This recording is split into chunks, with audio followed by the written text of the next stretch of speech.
Yeah.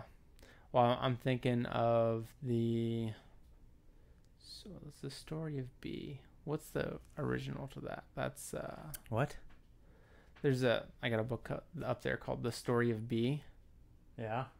It's on the second shelf. Yeah, I see it. And there's the first book of that is, oh shit, what's the first book? I don't know, dude. It's, oh fuck. Oh God. What's it called? I don't know. I don't know anything about it. It's basically about a talking it gorilla. Huh? The story of A? No, it's not. That'd be funny though. That makes sense. A follows B. Yeah, I know. That B makes follows sense. A. No, dude, that was completely good induction there. Well, that's the story of B. The first one has to be the story of A. Now you see. Yeah. I think it's Ishmael. That's what it's called. Ah, yeah. The first story is called Ishmael. I would have got that eventually. Yeah.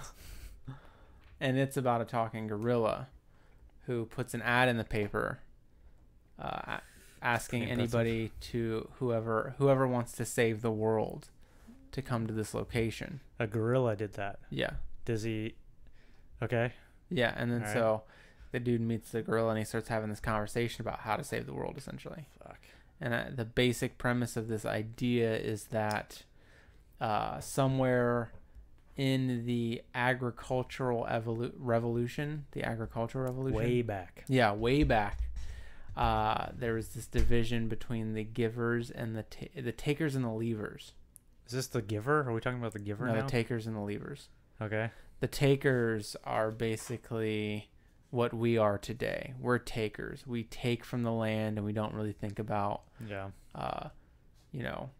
we're scared of death and a bunch of other, he goes on huge tirades about the difference between takers and leavers. But then the leavers obviously are more like the Native American tribes. They leave stuff alone. They're not afraid of death. They accept fate. And he's saying like that's what creates harmony and balance. So the reason that humanity isn't harmonious right now is because of that. And that's our issue. He's got a little poster that says what does it say? It says something like without mankind, what does that mean for ape? Or sorry, what does that mean for gorilla? Without mankind, what does that mean for gorilla? Nothing. And so they kind of give it a double meaning, like without mankind, does that mean gorillas are doomed, or without mankind, does that mean gorillas will flourish? People are so self-deprecating. We're so self-deprecating. Yeah, I know we to our are. Species. Yeah, you're right. Dude, I don't. You're right. I'm right. That's great. We agree on that. We agree on that completely. No. We're 100% on the same ship. We need to get over that shit. As far as we're aware. Yeah. We are fucking nature. Yeah, we're a part of it. Yeah. Yeah. It's funny that we went to this whole season of separating ourselves from nature, and then secularists were like, nah, that's bullshit. But then they went back to treating us like we were separate still. And no one is going back to that. Yeah. By Nobody choice. wants to go back. No one's going back to that because it was hard and was cruel. I mean, there is harmony in nature. Yeah, and it's this amazing thing, right? But it's cruel too. It will kill you really quickly, and that's why we left it in its natural state. Yeah, and that's one thing that if you ever read that book, that was one point where I was just like, I can't do this. Things were way better after modern science. Things got so much fucking better for us. There's just no doubt. In terms of I don't think that mother who was crying over her kid with fucking the Black Plague was just like, this is just the way things are. Yeah. No, she was fucking in agony. Yeah.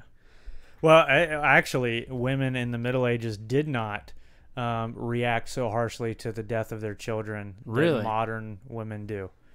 Yeah, because child mortality was so much higher that the expectation was there that you're going to lose your child. I'm sure that's but no, the sentiment it still stands true though. What you say that no one's going hey, this is great, living all nature-y. This is just part of the life. Yeah, just getting all these great diseases because we don't know because the demons are. Yeah, I'm just gonna lay over and die, and I'm gonna become a tree. It's gonna be beautiful. Yeah, nobody does that. Yeah, that's not the way death is. It's fucking gruesome. Yeah, I know. I'm the same way, and it does baffle me that like the exact way you put it, like humans are so self-deprecating. We are. We have this. I mean, part of it is good, I guess, because we acknowledge like our mistakes in developing what it is we've created. Yeah, which I think is that's a positive thing. But to want to burn it all, to the mindset that we should burn it all to the ground and go back to, return to the jungles, return to the woodlands, doesn't make sense to me. What we have is better, and to intentionally let go of the intellect that we have and our ability to create and innovate and progress, like to throw that all away, seems just foolish to me. Yeah, we're not perfect. We are a species that is like continually unsatisfied. We have greed. We have murderous desires. There's darkness in humanity, right? But there's also light. We've done a lot of really amazing things too. Yeah. And it's that's the yin and yang of being a human being. But we shouldn't burn it all to the ground because of the mistakes that we made. That doesn't make any sense. Yeah. What redemption do you get out of that? Can you hold that thought? Yeah. Okay. Yeah. So I mean, what redemption do you get out of that? I think that, and I think that's also a largely Democrat thing. I think that's mostly Democrats than it is Republicans. Where Democrats want to. Who's more self-deprecating? Democrats. Democrats are more self-deprecating. Humanity as a whole. Well, I don't know. Is that true? Because I don't know. Well, because I mean, I hear a lot of Democrats talk about, how I think humanity's awful. Yeah, I think conservatives are more comfortable with this is just the way things are. Mm-hmm. But they also do believe in original sin, and so I guess we're just shit in both their eyes. I guess. I don't know, dude. But I do agree. I think we need to. There needs to be more uplifting of like the achievements of humanity. Like we should have like every time a rocket goes up into space and like delivers a payload and lands back on, we should be like, holy crap, that's amazing that someone figured that out. Yeah. Like and get excited about it. Like, oh, we just figured out how to make CRISPR better.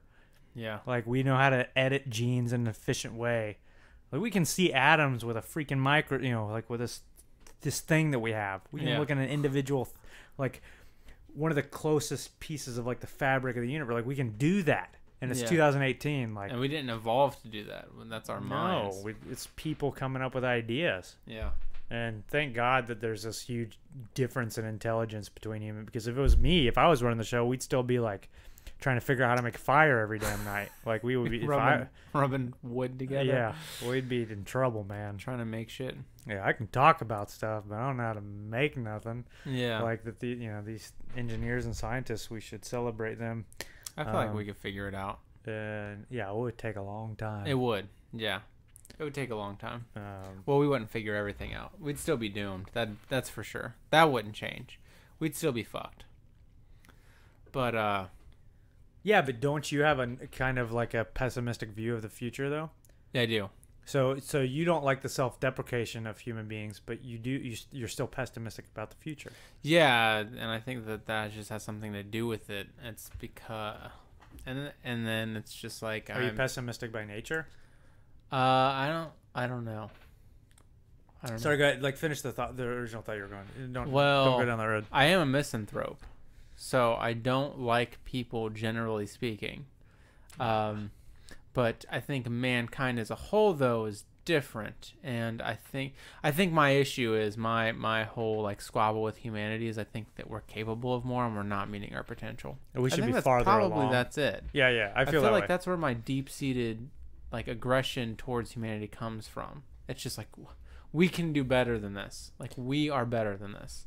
I've heard often that the Dark Ages like really stifled human progress. Like we should be farther along. Mm-hmm. Had that not occurred, where like the population was like declining. Well, there's like, lots of those weather moments patterns too. were changing.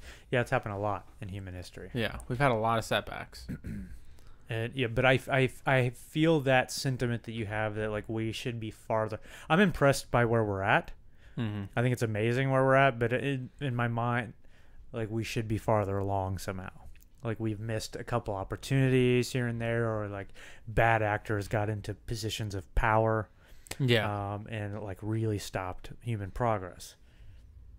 Or an event like the burning of like the Library of Alexandria. Yeah. Like what was in that thing? Like that infuriates me that we don't know what was in that. Well, I was telling you, China too. China's exactly. We don't burnings. think about the East.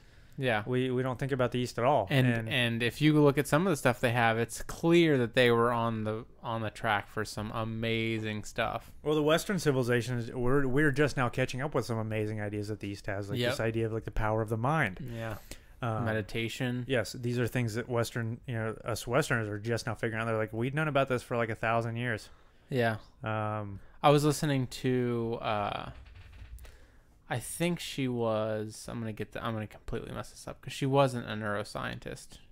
I think she was a psychologist, but she was talking about how she started her degree in the 80s, and she wanted to do her. She wanted her career to be basically about meditation, and all her advisors were like, "You're committing career suicide right now. Yeah, do not do it." And she did it anyway. And now meditation is fucking blowing up in terms of scientific endeavors to figure out about it. It is possible to be ahead of your time. Yeah. It'd be so far ahead that like you're just stifled. And that's what it looks like it was with her. Yeah. And that's frustrating. That's got to be because like now time has validated her thoughts, right? But the circumstances that she was in, they're just like, nope, we need to hear it. We're not interested. Yeah, it must have been really difficult for her too. Yeah, that's gotta be, and it's frustrating because it's like, well, hell, if she would have been bolstered up with her ideas and given that like fast lane to like, do this, maybe we would be farther along. Yeah. Because for us, we figured out, we learned about mindfulness, meditation. I know that there's two different things, but we learned about those ideas in our, I think me for my mid-20s, you a little bit later than that. Yeah, dude. I didn't figure out about meditation until maybe 26, 27. So just a few years ago. Yeah. I mean, reading Waking Up is how I've learned about it. And then, in my job, wilderness therapy. Yep. Teaching it. But yeah, it's just like, well, how would I be as a human being if I would have learned about that as a child? If someone, in the 80s, we were born in 88, maybe. And why is it so hard? That's what I'm talking about. Stuff like that. It's still so hard to implement. There are initiatives to get people to implement more meditation programs into like elementary schools and stuff, and it always starts, or like they have the Dhamma Brothers. The Dhamma Brothers was a prison program where they tried to get them to meditate, and basically most people who were in that program showed improvement. And like, but there were people who were in there for life that just started behaving. It was crazy if you look at the results, right? But they took that shit away, and it was just because it was basically because it was not Christian. That's exactly why it was taken away. It was taken away because the church at that place didn't want anything to do with Eastern mysticism and got it taken out.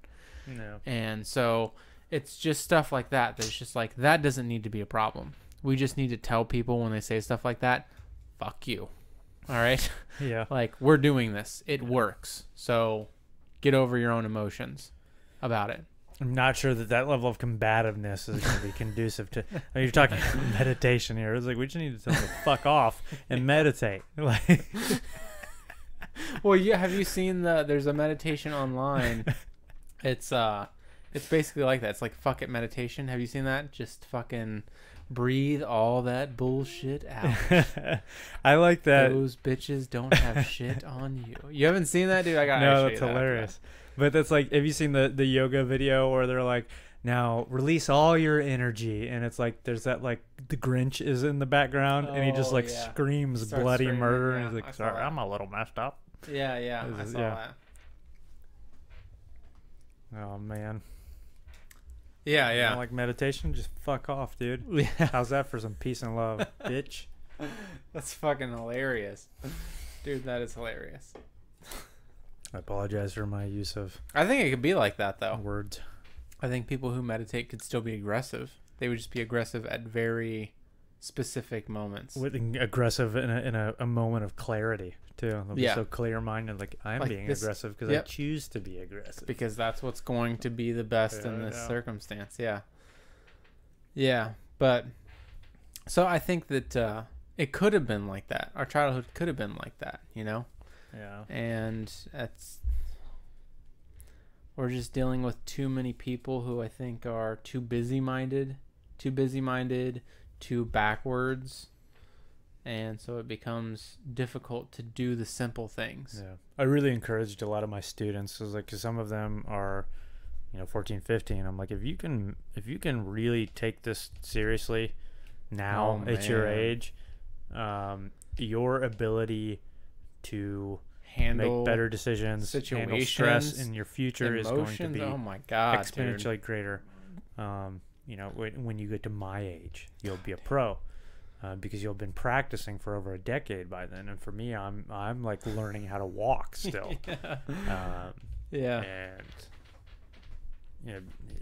It was the idea of meditation, mindfulness did not exist in my household, and growing up in the 90s.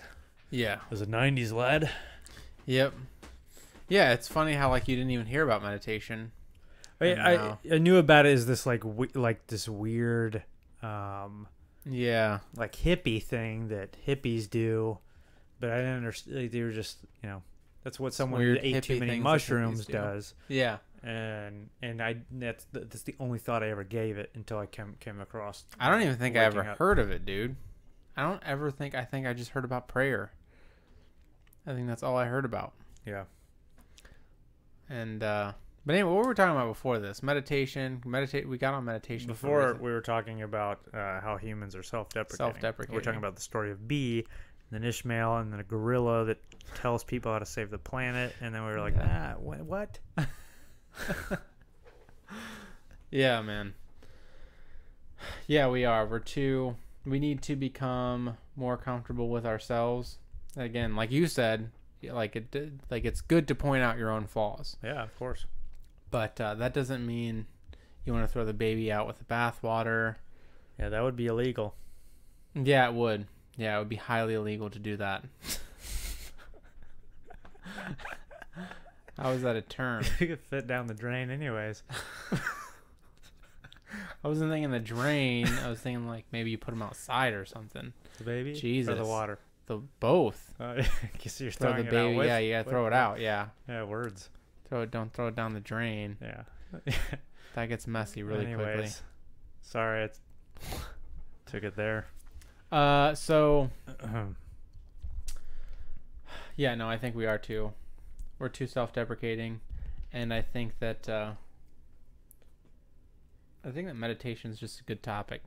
So I feel like it's really what's going on nowadays, and just the way that it's improved my day-to-day has been exponential. Like I never thought that I would be at the place that I'm at mentally, It actually has its pros and cons, but the pros are very pro. Like self-awareness is a whole different ball game. Yep. Then you feel more self-aware now? Oh yeah, by leaps and bounds. Like, and so it's just like I look back and I'm just like, well, was I more blissful back then? Like when I was still highly religious, And it's just like I might have been, but I wasn't self-aware at all. I had a lot of the same issues. They were just covered up really well. Yeah. You know what I mean? So it's just like, well, you got to let all those skeletons out of the closet, but now you got to deal with them. Yeah. But at least they're out of the closet. You didn't even know that they were there, And it's just like that's the pro and the con. It's just like you start to see more of what's going on. But yeah, I'm not down with the fucking... It's just frustrating to discover that late. I mean, I know we're still young individuals, but you're like, man, I could have done this like 10 years ago if someone would have taught me that this was a thing, if I would have had this knowledge. Now you feel like you're playing catch up. But I mean, it's so much better. I mean, we could be 40, we could be 50 or 60. And there are people who didn't discover it until that. Yeah, and that's got to be even more frustrating. There are people who have written books that they didn't discover meditation until their 50s, and they've written books on it now. Yeah. And it's just like, that dude's just fucking lucky. Like he was already well known, and his life was a mess, and then he just decided, I'm gonna write a book on meditation, and then completely transform their lives. They have stories of people who are on their deathbed. I was listening to the Waking Up podcast, and they had the guy, because we talked about him before, but I can't remember what his name is now. Which episode was it? I can't remember. It was about meditation, though. Hold up. Michael Pollan, is that what you're talking about? Yes, that is exactly what I'm talking about. Yeah. I am a psychic. Good memory, man. This recall has been off the charts the last couple of days, man. I'm killing it. You have been killing it. Yeah. But right. But he was talking in conversations and shit, paying attention. It's because that meditation. But he was talking about how someone was in prison. Somebody was in the hospital. Oh, did you pause it? Okay. No, it's good. It's good. All right.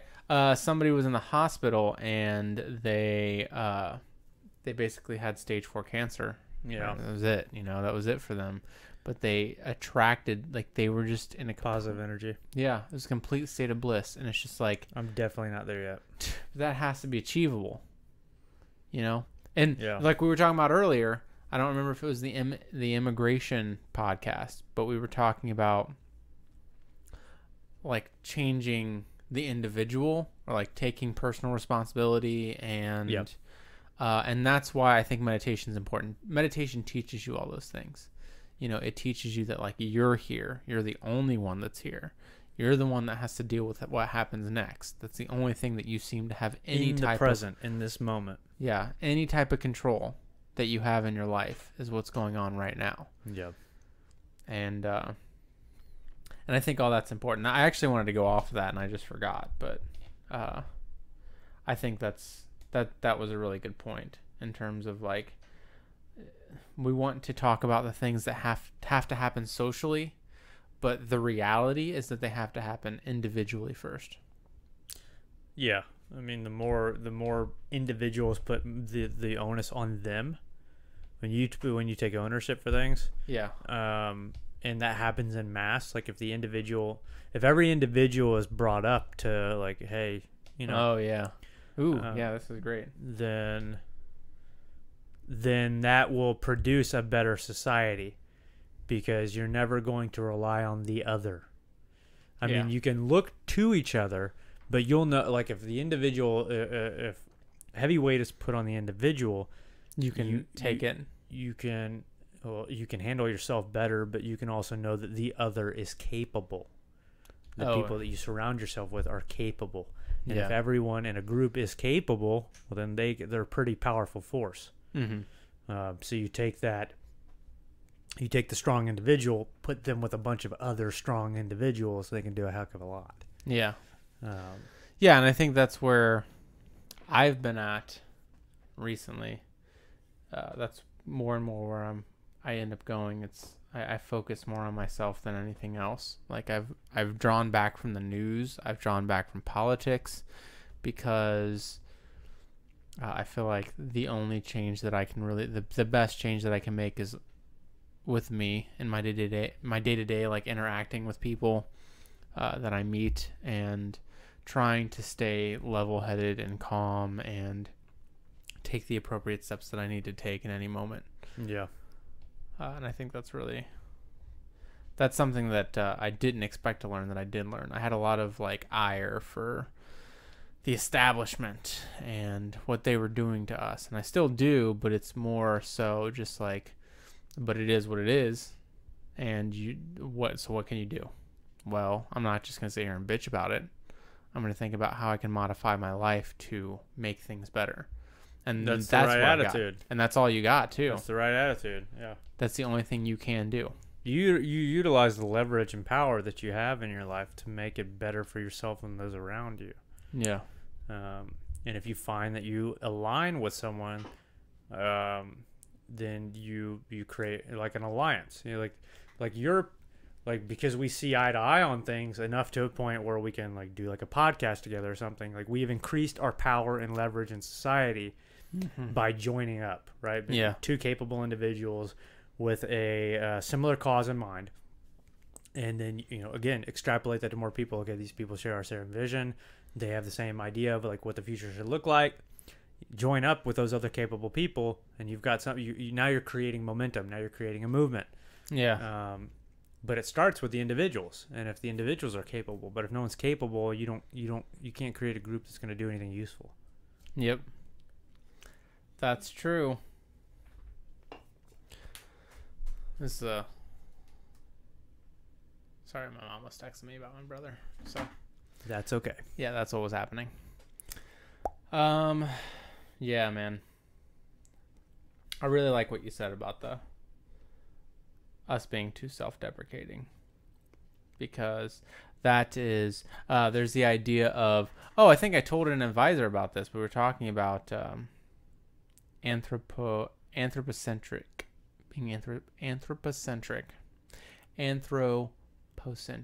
Yes, you can do it. That is it. You did it. That's how you say it. Yeah, it's awesome. And so the idea is that you center everything around humanity. And scholars pointed out issues with this like a while ago. They noted this right off. I mean, they had to have noted it soon after, Eurocentrism and, centering around white males. Soon after that, it was like, aren't we centering things around humanity really? And we do. We center things in terms. All the narratives are about us. Everything is about us. And because of that, we rebel against it. We're like, everything can't be about us. We're just a small dot. We're just a small speck, But that doesn't mean it doesn't mean anything. Just because we're small doesn't mean we don't mean anything. Of course, yeah, I totally agree with that. But that seems to be just because we're small and just because we've done things that are bad. And so I've said this before too, that I think is important. Because they were like, well, how are you more important than like a chimpanzee, right? Mm-hmm. And my response to that is, a chimpanzee cannot help humanity. Humanity can help chimpanzees. And not just one chimpanzee. We can aid the entire species if we chose. And that is a huge difference. Yeah. Why would you just ignore that? Yeah, a chimp could help a human, like it could scare off like a lion or something. Yes, maybe, right? Yeah. But it's not going to help all of humankind. Right, yeah. And have them in mind when it's doing it. We have the power. We have power, and we have it. It's there. And so, yes, we have responsibility, and we just need to start doing better things with it.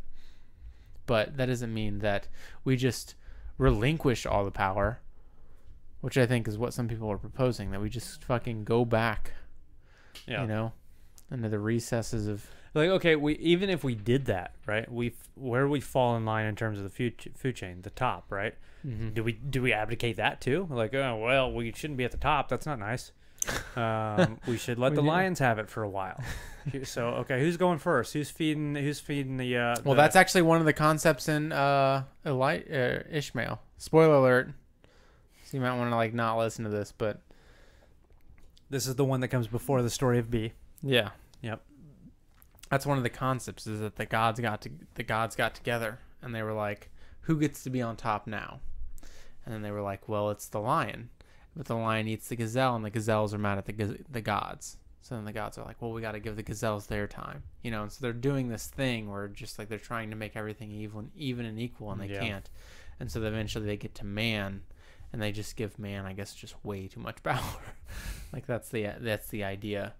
And so we get all this power, but the idea is that things were better originally when everything got their turn, and so I think they end up taking it to like, well, no, humanity is this new thing. Oh yeah, you would probably like Ishmael. You should probably read it, because there is one point where they talk about how basically we are the new thing. We are the new stewards. We are the new gods.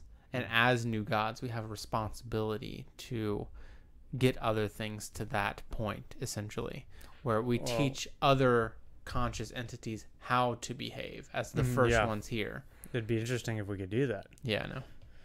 We are not the if ones. you could take a chimp and be like, oh, we're going to educate you on morality. Or whatever consciousness arises from them. But we are, I mean, the idea that we are like proto-gods or, like an early version of a god is becoming reality. I mean, there are people really talking about this idea, because like the transhumanist movement, this idea that like humans believe that immortality is close and possible, basically. And with that becomes basically godlike attributes because you have time to figure everything out. Mm-hmm. So you have all the knowledge, problem that you have all the life. Mm-hmm. And that's becoming a real conversation and a real mindset that we are. And some people, if you're religious and you believe in one God, that is, as blasphemous as you can become. But people are really having these conversations. Yeah. That we are essentially godlike. I guess that's another frustration of mine then too, is that it's like I think we could be doing some of these things, and we're not for pretty dumb reasons. What things? We could be investing more into science, a lot more into science, and a lot more into education, but we're more concerned about. What if all the governments got behind each other and were like, we're going to figure out how to make all of us immortal? They could do that. Yeah. They could do something like that. They couldn't, maybe they couldn't make us immortal, but they can make us like to the point where like we don't have to worry about dying. We can live for 200 years and we'll figure it out later. Exactly. Yeah, like prolong the. There's actually a cool video by a guy named CGP Gray. Oh, I wanted to show you that. And I kept forgetting. It's interesting. You're going to love that fucking video, dude. What's it about?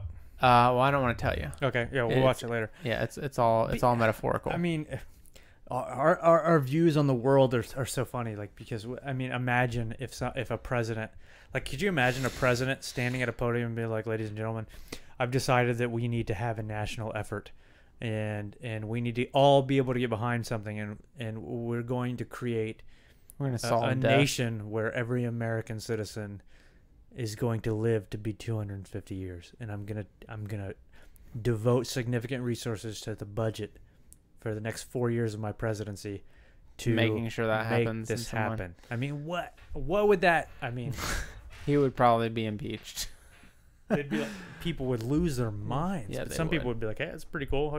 I'd like to be 250." Yeah, I mean, people will lose their minds, right? But no one that would make it to 130, is going to be like, "I still don't like that we're going to be 250 years old. Like, it's not a good idea." Yeah, and they're going to be like, "Hey, it's pretty nice to feel healthy at 130. I look like I'm 26." Like, oh, you like it now? Of course you do. Yeah, we want to live longer. Can't envision it. Yeah. There is this, like, I've talked about people with this too, and you're a minority, Jay, in life expectancy. Oh yeah, because most people, there are a lot of people that I talk to, and they think the idea of living for a certain amount is crazy, and anything over 100 really. They think it's just not crazy as in like it couldn't happen, crazy as in they wouldn't want to do it. They say things like, well, I would get bored. I wouldn't know what to do. I'm like, dude, have you been anywhere? Like I've been, I'm There's 29. a million things to do in the universe. I've been to, I think, 8 countries. I've been to eight or 9 countries, something like that, right? Uh-huh. And I've only been on one planet. I've been on one planet. I haven't seen all of it yet. And I'm like, I would like to basically like go every place the planet that we have, like I want to go everywhere on this rock, right? That would take me forever just to do that. Yeah. So I just extrapolate that to like, it would be cool to explore another planet. Yeah. I can see what that's like. It might take me 100 years to get there, but whatever, it's going to be cool when I get there. I'll find some stuff to do in between. Yeah. What do you mean you're going to get bored? The universe is infinite. I might run into like some space aliens like 10,000 years from now and have some insane mind-blowing experience with them. Yeah, it's way far in the future, and it's like it's all fantasy, but it could happen. Like if you give me that time. Yeah. And you know what? Like if I can live 10,000 years and I get bored, and I'm 9,950, and I want to end it, then fine. But give me that opportunity to do it. Like I might not make it to Yeah, I don't get what it is with our The same thing that we have, like the self-deprecation thing. We have this obsession with death where we think we have to get comfortable with it. That's why you're going to like the video. But we've never been a place in human experience where we believe that we could actually beat it. Yeah. Like, that's what's scary. Like, I feel like we just missed the boat, man. Like, if I was from the World War II generation and I still had the same viewpoints that I had, I'd be freaking out right now because I'd be 85 and be like, damn, I was so close. Yeah. Like, I was so close. Like, I could have, like, now I have to experience what's beyond this, like, darkness. Yeah. And you know, but I'm also someone that thinks that there's Things more beyond our experience, right? Yeah. But I'm not in a rush to get to it. Like, why can't I spend 10,000 years roaming around the universe? Yeah. You know? And yeah, that's just kind of how I think of things. Yeah. Yeah, people have an obsession with death. Like we have to get used to it. Of course we do. I mean, we're confronted with it every day. Yeah, and it's just like we do, but that doesn't mean we can't prolong that shit. That doesn't mean we can't drag it out. Yeah, but if like I quit drinking beer and I stop, you know, eating crap food, yeah, give myself the opportunity and, you know, and barring no genetic, you know, shit fest in my own body, you know, maybe I can live long enough to make it to the point where like we could actually, you know, Ray Kurzweil, he believes that the people that are alive now are going to at least make it to like 120. And then you extrapolate from there. Well, if we make it to 120, we can probably make it longer than that. Is he the dude that takes all the vitamins? Or yeah. whatever? Okay. Because you're just like, well, in 120 years, imagine what technology is going to be like then. Yeah. We've made so many insane advancements, you know, medically and scientifically. Yeah. It's like, dude, we could probably make it. We could probably be around for a while if we don't blow ourselves up. If we're kind to each other and like, we don't have that viewpoint though. No, and I guess that's where I'm at. Like either blowing each other up. It's just like it just seems like there's just stuff that, so the other problem is that there's really like smart people out there who, like, they're compassionate, they care about other human beings. Yep. They fall into a lot of categories that you would want them to fall into if you're a person who cares at all about well-being and humanity. But then they just they're pessimistic, I guess. Yeah. At that point, they have all the qualities, but then they're just like, you can't convince people. Like, you can't change this or the way that it is. And then that's the problem, is that's pretty much everybody at that point. You have people who don't care, and then you have people who do care who don't think we can do anything about it.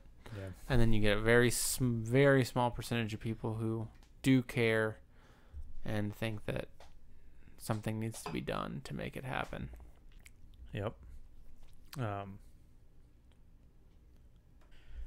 Yeah. So I don't know, man. I think we should probably. I think we've had some interesting stuff to say, so I think we should just like quit it here before we run out of stuff to talk about. All right. And I hope that I hope that like our audience that is listening is like, okay, this is different. This is because this is kind of like how we got the inspiration to start this podcast. Is we were having conversations and we were just like, well, why don't we just share those with other people and like include others? Because we've learned a lot from other individuals, and when we have conversations with each other, we can like build off that knowledge. And so if we can pass that along, right? If we can pass on like stories about Ishmael or like how waking up like affected our thought processes, you know, by Sam Harris, you know, other people can find little bits of information that they didn't have before. Yeah. And I don't know how they would find that through us first, but why not just throw it out there? And like if someone's looking for something different, you know, hey, there it is. Yeah. So I don't know. I think that's kind of where we're at. Anything like last minute you want to say? No. I think that this is, I think this is good, and I think now doing it, I think this is the way I kind of want it to be. Yeah, I think it's how we both wanted it to be, and we're just like, we just couldn't do it. Yeah, there's something like we turn into actors for a second, like we get that like mindset, like we got to get this right for other people, and we're just like, we're just people trying to figure shit out. Yeah, I mean, at the end of the video, I think this will be funner in either way. Like, rather than having to like create a topic and stick to it and trying to like go with the mainstream, like, okay, this is what's hot, so we got to talk about this, rather than just like, I think our conversations are more interesting than that. Yeah, I agree. All right, well, we appreciate y'all listening. This is the Currency of Discourse podcast, informal episode, number whatever. We don't know yet. We'll figure it out. Have a good night, y'all.